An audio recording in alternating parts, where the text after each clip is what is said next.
ರಹಸ್ಯವಾಗಿ ವಿವಾಹವಾಗಿದ್ದ ಯುವತಿ ನಿಶ್ಚಿತಾರ್ಥ ನಡೆಯಲಿರುವ ವಿಚಾರ ತಿಳಿದು ಆಕ್ರೋಶಗೊಂಡ ವ್ಯಕ್ತಿ ಆಕೆಯ ಕತ್ತು ಹಿಸುಕಿ ಕೊಲೆ ಮಾಡಿರುವಂತಹ ದುರ್ಘಟನೆ ನಡೆದಿದೆ. ಈ ಘಟನೆ ನಡೆದಿರೋದು ಬೆಂಗಳೂರಿನಲ್ಲಿ. 26 ವರ್ಷದ ಭವಾನಿ ಎಸ್ ಕೊಲೆಯಾದ ದುರ್ದೈವಿ.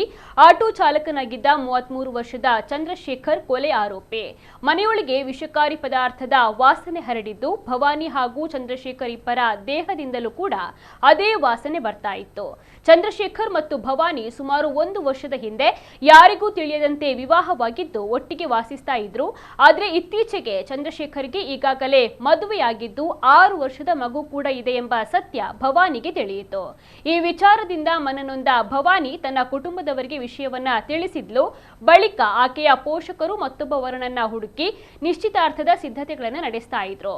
ಮುಂದಿನ ವಾರ ನಿಶ್ಚಿತಾರ್ಥ ನಿಗದಿಯಾಗಿತ್ತು ಎನ್ನಲಾಗಿದೆ. ಈ ವಿಚಾರ ತಿಳಿದ ಚಂದ್ರಶೇಖರ್ ಶನಿವಾರ ಭವಾನಿಯ ಮನೆಗೆ ಬಂದಿದ್ದು ಜಗಳಕ್ಕಿಳಿದಿದ್ದಾನೆ.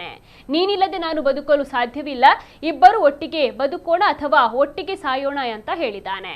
ಇದಾದ ಬಳಿಕ ಚಂದ್ರಶೇಖರ್ ಇವರಿಬ್ಬರ ಮದುವೆಯ ಫೋಟೋವನ್ನ ಇನ್ಸ್ಟಾಗ್ರಾಂನಲ್ಲಿ ಅಪ್ಲೋಡ್ ಮಾಡಿದ್ದಾನೆ.